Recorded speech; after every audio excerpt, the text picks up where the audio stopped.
Now we are going to start next topic which is named as power. अब हम लोग देखते हैं स्टूडेंट्स कि पावर का वर्क डन के साथ क्या रिलेशन है। सबसे पहले इसकी डेफिनेशन देखेंगे। Power is defined as rate of transfer of energy, यानी कि कितने टाइम में एनर्जी एक पॉइंट से दूसरे पॉइंट तक ट्रांसफर हो रही है। In other words the amount of work done by a body in 1 second is called power. क्या है? अमाउंट ऑफ वर्क डन, कि कितना वर्क डन हुआ बाय अ बॉडी की तरफ से इन 1 सेकेंड, एक सेकेंड के अंदर। इसको हम लोग क्या कहते हैं students? Power. The unit of power is watt? Power is said to be 1 watt if 1 joule of work is done by a body in 1 second. ये हमारे पास क्या है स्टूडेंट्स? पावर। और हम लोग इसको किस तरह लिखते हैं? Power P is equal to work done per unit time. If W is the work done by a body in time t, हम लोग तब इसको क्या लिख सकते हैं? P is equal to W over T।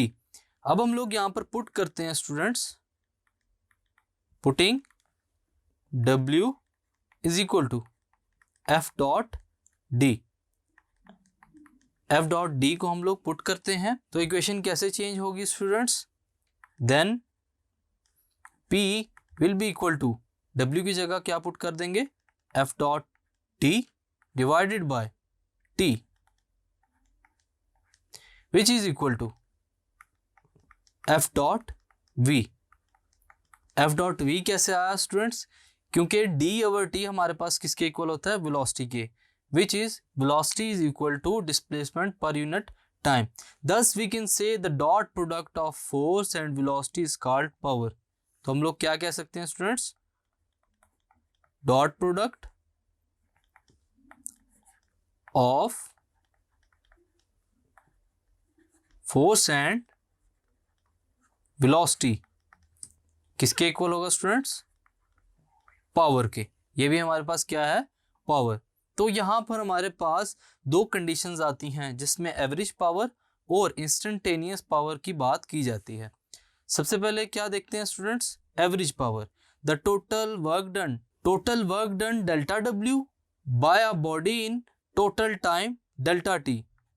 Total time delta T is called average power. हमारे पास कौन कौन से फैक्टर्स हैं? Total work done delta W और टोटल टाइम डेल्टा T। तो हमें क्या देगा स्टूडेंट्स? Average power. इसको हम लोग कैसे लिख सकते हैं? Average power which is equal to total work done divided by total time. यह हमारे पास क्या है स्टूडेंट्स? एवरेज पावर निकालने का तरीका। अगला हमारे पास है instantaneous power. The rate of doing work in any instant, कि हमारे पास पावर का रेट हो, वर्क का रेट हो हर इंस्टेंट के ऊपर। हम लोग उसको क्या कहते हैं स्टूडेंट्स? Instantaneous power. इसको कैसे लिखेंगे students? P instantaneous which is equal to limit. यहां पर हमारे पास क्या इन्वॉल्व हो जाएगी? लिमिट। जब भी हम लोग इंस्टेंटेनियस की बात करते हैं वहां पर हमारे पास लिमिट इन्वॉल्व जरूर होती है। Delta W divided by delta T, ये हमारे पास instantaneous power. Anyone may find the power he or she is able to develop when running up stairs by measuring the total vertical height।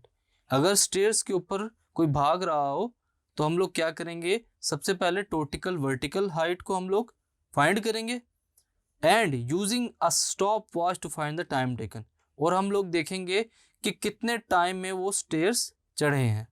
The unit of power is called what. हम लोगों ने देखा unit की power क्या है? What. Power is said to be 1 watt if 1 joule of work is done by a body in 1 second।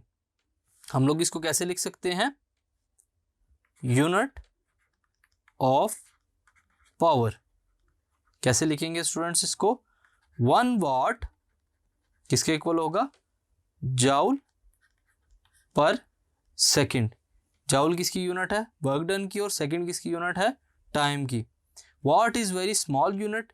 Usually we use kilowatts. हम लोग किसी भी ट्रांसफार्मर या किसी भी चीज़ की पावर को अगर डिफाइन करें तो हम लोग किलोवाट्स में इसको डिफाइन करते हैं। हम लोग चूंकि वाट एक छोटी यूनिट है, इसके साथ साथ हम लोग क्या यूज करते हैं, किलोवाट्स। किलोवाट्स को लिखने का तरीका क्या है, 1 kilowatt will be equal to 1000 watts.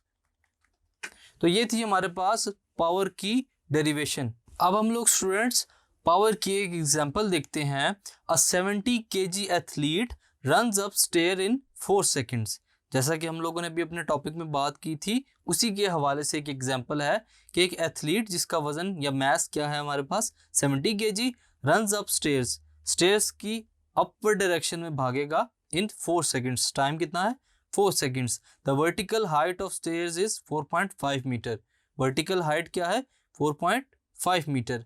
Calculate his power, हम लोगों ने उसकी पावर को कैलकुलेट करना है। गिवन डाटा को अरेंज करके लिखते हैं। Mass m is equal to 70 kg, time t कितना है स्टूडेंट्स, 4 सेकेंड्स, और पावर हम लोगों ने फाइंड करनी है। यहाँ पे हमारे पास जो हाइट गिवन है स्टूडेंट्स h, वो क्या है, 4.5 मीटर। हम लोग जानते हैं कि पावर हमारे पास किसके इक्वल होगी students, power is equal to gain in potential energy divided by time. अब हम लोग अगर यहाँ पर देखें कि वर्क डन की जगह गेन इन पोटेंशियल एनर्जी क्यों है, हम लोगों ने शुरू में बात की थी स्टूडेंट्स कि जो वर्क डन है वो किस फॉर्म में होगा, या तो पोटेंशियल एनर्जी की फॉर्म में या फिर काइनेटिक एनर्जी की फॉर्म में। हम जानते हैं कि जो एथलीट है वो अपवर्ड डायरेक्शन में मूव कर रहा है, तो जैसे जैसे उसकी बॉडी ऊपर जाती जाएगी वो किसको अप्रोच करता जाएगा स्टूडेंट्स, पोटेंशियल एनर्जी को। यानी कि वो काइनेटिक एनर्जी से किस चीज को गेन करना जा रहा है, पोटेंशियल एनर्जी को। तो हम लोगों ने यहाँ पे वर्क डन की जगह क्या लिखा, gain in potential energy. So P will be equal to mgh divided by time. mgh क्या है, पोटेंशियल एनर्जी की वैल्यू। यहाँ पर हम लोग वैल्यू को पुट करेंगे। P will be equal to, mass की वैल्यू 70 है, G की वैल्यू ग्रेविटेशनल फोर्स जो है हमारे पास 9.8, और हमारे पास हाइट h कितनी है, 4.5, होल डिवाइडेड बाय टाइम 4।